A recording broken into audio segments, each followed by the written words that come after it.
በስመ አብ ወወልድ ወመንፈስ ቅዱስ አሐዱ አምላክ አሜን። ውድ የዩቲዩብ ቤተሰቦቼ እንዴት አላችሁልኝ? በያላችሁበት ሰላማችሁ ይብዛ እያልኩኝ ዛሬም በአዲስ ቪዲዮ ነው በወቅታዊ ጉዳዮችና በአዲስ ቪዲዮ ዛሬም መጥተናል። ዛሬ ቀደም ብለን የምናየው ቪዲዮ በሁለተኛ ቀን በምልዓተ ጉባኤው ምን ተፈጠረ የሚለውን ነው ለእናንተ የሚያስደምጣችሁ ማለት ነው። ፓትርያርኩ መልእክት አስተላልፈዋል። ቀደም ብለን የምናየው ቪዲዮ ሲሆናል። በሁለተኛ መረጃችን የሚሆነው ቅዱስ ሲኖዶሱ የወሰነ ውሳኔዎች አሉ። ልዩ ልዩ ጳጳሶች ከሀገረ ስብከታቸው ወደ ሌላ ሀገረ ስብከት ቦታ ተቀያይሯሉ ማለት ነው። አንድ ቅያሬዎች አሉ። አዲስም የተመደቡት ጳጳሳት አሉ። ቪዲዮን አብረን የምናየው ይሆናል። በቪዲዮ እንደምትማሩና አዳዲስ መረጃዎች እንደምታገኙ ስለማልጠራጠር ላይክ በማድረግ ጀምሩልን። የዚህ አይነት ጠቃሚ ቪዲዮዎችና ወቅታዊ ጉዳዮችን በጥቂት ደቂቃ ብዙ መረጃዎችን ወደ እናንተ ስለምናምጣ ቻናሉን ሰብስክራይብ በማድረግ ቤተሰብ ይሁኑ። ሀሳብ አስተያየታችሁን ኮሜንት ላይ አስቀምጡልን። ቀጥታ ወደ ዛሬ ቪዲዮአችን እንሄዳለን። ቤተ ክርስቲያናችን በተጠቀሱት ችግሮች ተከባ ባለችበት ሁኔታ የሀገራችን ሰላም መቀዝቀዝ ደግሞ ሌላው ተጨማሪ ጉድለት እያስከተለብን ነው። አማንያን በመንፈስና በስነ ልቡና ሰላም ከማጣታቸውም በላይ አካላቸው ለሞትና ለጉዳት ሀብታቸውም ለዝርፊያና ለውድመት እየተዳረገ ነው። ይህም ሁሉ ሆኖ ፍትህን እያገኙ አይደለም። አብያተ ክርስቲያናትም በምእመናን ፍልሰት እየተዘጉም እየተቃጠሉም ነው። ከዚህም ሌላ የሌለን ነገር እንዳለ አስመስሎ ከየአቅጣጫው የሚወረወረው የባዕዳን ስም የማጥፋት ዘመቻ የቤተ ክርስቲያናችንን እምነት ከመንቀፍና ከማብጠልጠል በላይ አልፎ የቅዱሳንን ቅዱስ ስዕል በአደባባይ እስከ መቅደድ ተደርሰዋል።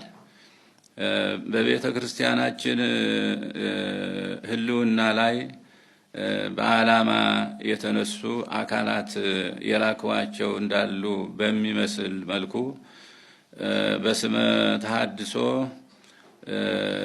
የሚደረገው እንቅስቃሴ የኛው መለያ የሆነውን ንዋየ ቅድሳትና ልብሰ ተክህኖ መዝሙርና ስርዓተ አምልኮ በመጠቀም ቤተ ክርስቲያናችንን በአደባባይ እየተደፈረ ይገኛል። ይህ አላስፈላጊ ተግባር የሀገራችንን ዜጎች በእኩልነት የሚያስተዳድረውን ሕገ መንግስት በቀጥታ የሚጻረር ድርጊት ነው። ሆኖም በሕግ የሚጠይቅና የሚያስቆም አካል አልተገኘም። እኛም ዝምታ የመረጥን ይመስላል። ነገር ግን መፍትሄው ዝምታ ሳይሆን በሕግ አግባብ ነገሩን ለመፍታት መንቀሳቀስ እንደሆነ ሁሉም ሊገነዘበው ይገባል። ብፁዕ አቡነ ኤርምያስ ደርበው የደቡብ ወሎ ሀገረ ስብከትንና በደቡብ ወሎ ሀገረ ስብከት የከሚሴ የኦሮሞ ብሔረሰብ ልዩ ዞን ደርበው እንዲመሩ ምልዓተ ጉባኤ የቅዱስ ሲኖዶስ ምልዓተ ጉባኤ ወስኗል። ብፁዕ አቡነ ቶማስ የአዊ እና የመተከል አህጉረ ስብከት ሊቀ ጳጳስ የምስራቅ ጎጃም ሀገረ ስብከትን ደርበው ካሏቸው ሀገረ ስብከት ጋር በመደረብ የምስራቅ ጎጃም ሀገረ ስብከትን እንዲይዙና እንዲመሩ ምልዓተ ጉባኤው ወስኗል። በዛሬው ጥቅምት 13 ቀን 2018 ዓመተ ምህረት ውሎው በአጀንዳ ተራ ቁጥር 5 እና አጀንዳ ተራ ቁጥር 6 ላይ በሁለት አጀንዳዎች ውይይት በማድረግ ውሳኔዎችን አሳልፏል። በአጀንዳ ቁጥር 5 የነበረው ዋና አጀንዳ ከተለያዩ የቤተ ክርስቲያኒቱ አህጉረ ስብከት አባቶች ብፁዓን ሊቃነ ጳጳሳት እንዲመደቡላቸው ጥያቄ የቀረቡትን የተመለከተ ነበር። ይህንን ጥያቄም መልስ ለመስጠትና ውይይት አድርጎ ውሳኔ ለማሳለፍ አስቀድሞ ምልዓተ ጉባኤው 5 ብፁዓን ሊቃነ ጳጳሳትን በጊዜያዊ ኮሚቴነት በመሰየም የቀረቡትን ጥያቄዎች በማየት አጥንተው የውሳኔ ሀሳብ ለምልዓተ ጉባኤው እንዲያቀርቡ በማድረግ 5 አባቶችን ሰይሟል። የተሰየሙት ብፁዓን አበው ሊቃነ ጳጳሳትም ከምልዓተ ጉባኤው ጎን ለጎን የቀረቡትን 3 ጥያቄዎች በኮሚቴ በማየት የምክር ሐሳብና ውሳኔ ሐሳብ ለምልዓተ ጉባኤው አቅርበዋል። ብፁዓን አባቶች ባቀረቡት የውሳኔ ሐሳብ መሰረትም ምልዓተ ጉባኤው ሰፊ ውይይት በማድረግ የውሳኔ ሐሳብ አሳልፏል። በዚህም መሰረት አንደኛ የምስራቅ ጎጃም ሀገረ ስብከት ያቀረበውን አባት ይመደብልን የሚል ጥያቄ በተመለከተ ብፁዕ አቡነ ቶማስ የአዊ እና የመተከል አህጉረ ስብከት ሊቀ ጳጳስ የምስራቅ ጎጃም ሀገረ ስብከትን ደርበው ካሏቸው ሀገረ ስብከት ጋር በመደረብ የምስራቅ ጎጃም ሀገረ ስብከትን እንዲይዙና እንዲመሩ ምልዓተ ጉባኤው ወስኗል። በሁለተኛ ደረጃ ደግሞ ከደቡብ ወሎ ሀገረ ስብከት ብፁዕ አቡነ አትናቴዎስ ያቀረቡት እንዲሁ አባት እንዲመደብ የሚል ጥያቄ በአጠቃላይ ብፁዕነታቸው በሚመሯቸው የደቡብ ወሎ ሀገረ ስብከት እና በደቡብ ወሎ ሀገረ ስብከት የከሚሴ የኦሮሞ ብሔረሰብ ልዩ ዞን ሁለቱንም ሀገረ ስብከት አባት እንዲመደብባቸው ባቀረቡት ጥያቄ መሰረት የብፁዕነታቸውን ጥያቄ ተቀብሎ ብፁዓን አበው ሊቃነ ጳጳሳት በኮሚቴ ባቀረቡት የውሳኔ ሐሳብ መሰረት በአቅራቢያ ከሚገኝ ለአሰራርም ለአገልግሎትም እንዲመች በአቅራቢያ ከሚገኘው የሰሜን ወሎ ሀገረ ስብከት ብፁዕ አቡነ ኤርሚያስ ደርበው የደቡብ ወሎ ሀገረ ስብከትንና በደቡብ ወሎ ሀገረ ስብከት የከሚሴ የኦሮሞ ብሔረሰብ ልዩ ዞን ደርበው እንዲመሩ ምልዓተ ጉባኤ የቅዱስ ሲኖዶስ ምልዓተ ጉባኤ ወስኗል።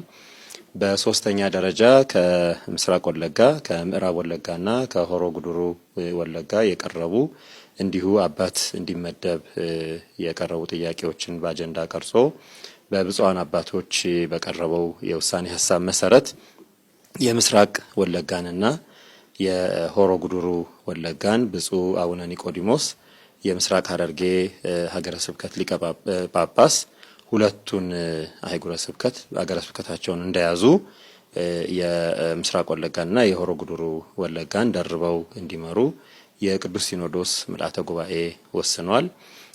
የምዕራብ ወለጋን በተመለከተ ደግሞ ብፁዕ አቡነ ኤዎስጣቴዎስ የኤሊባቡር ሀገረ ስብከት ሊቀ ጳጳስ የምዕራብ ወለጋን ደርበው እንዲመሩ የቅዱስ ሲኖዶስ ምልዓተ ጉባኤ ወስኗል። እነዚህን ውሳኔዎች ሲወስንም ቅዱስ ሲኖዶስ ለወደፊቱ አህጉረ ስብከቱ አሁን በተደራቢ እንዲመሩ የተያዙት አህጉረ ስብከት በዘላቂነት በራሳቸው ብፁዓን ሊቃነ ጳጳሳት የሚመሩበት ሁኔታ እስኪመቻችና ይሄ ሁኔታ ደግሞ በዘላቂነት እስኪፈታ ድረስ በማለት የተወሰነ ውሳኔ ነው።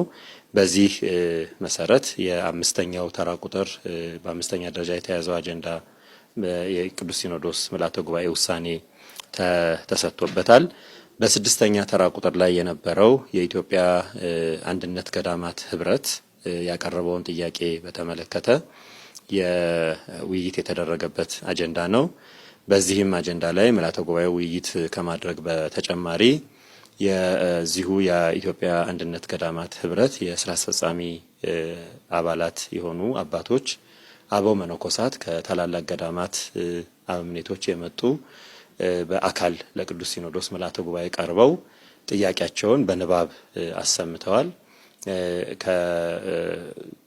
እነዚሁ አባቶች በንባብ ያሰሙት ጥያቄ በአንደኛ ደረጃ ያው አጠቃላይ አንድነት የኢትዮጵያ ገዳማት ህብረት የሚባለው ተቋም ከ2010 ጀምሮ ያደረጋቸውን ስራዎች የሚገልጽ ከዚያም ደግሞ በየደረጃው በመንበረ ፓትርያርክ ጠቅላይ ቤተ ክህነት የገዳማት አስተዳደር መምሪያ እና በቋሚ ሲኖዶስ ተወስኖ በተሰጧቸው የመተዳደሪያ ደንቦችም አማካኝነት ስራቸውን እንዴት እያካሄዱ እንደሆነ ከዚያም ደግሞ በቀጣይ ሊሰሯቸው ያሰቧቸውን ጥያቄዎች የያዘ ጥናትና ለገዳማቱ በተለያየ ሁኔታ የገዳማቱ አባቶች ለተልእኮና ለአገልግሎት ወደ አዲስ አበባ በሚመጡበት ጊዜ ማረፊያ እንደሚያስፈልጋቸው ለቅዱስ ሲኖዶስ ባቀረቡት ጥያቄ መሰረት ይህን የተመለከቱ አጀንዳዎቻቸውን ለቅዱስ ሲኖዶስ በንባብና በጽሁፍ አቅርበዋል።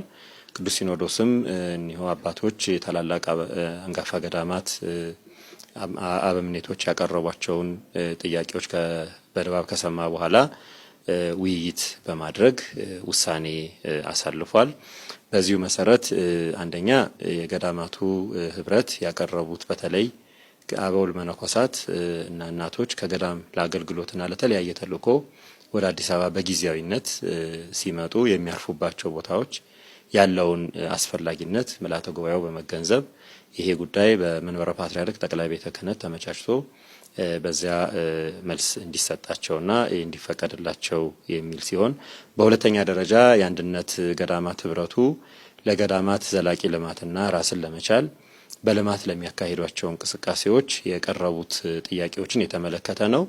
ይሄንንም ጥያቄ ምልዓተ ጉባኤው በሰፊው በመወያየት ጉዳዩ ጥናት የሚያስፈልገው የህግ አስተያየት የሚያስፈልገው በመሆኑ በመንበረ ፓትርያርክ ጠቅላይ ቤተ ክህነት ተጠንቶ በቋሚ ሲኖዶስ ክትትል ወደፊት ውሳኔ እንዲሰጠው በማለት ምልዓተ ጉባኤው ወስኗል። እንግዲህ በዛሬው ዕለት የኢትዮጵያ ኦርቶዶክስ ተዋሕዶ ቤተክርስቲያን ቅዱስ ሲኖዶስ ምልዓተ ጉባኤ በአጀንዳ ተራ ቁጥር 5 እና በአጀንዳ ተራ ቁጥር 6 ላይ ያደረጋቸው ውይይቶችና ውሳኔዎች እነዚህን ይመስላሉ።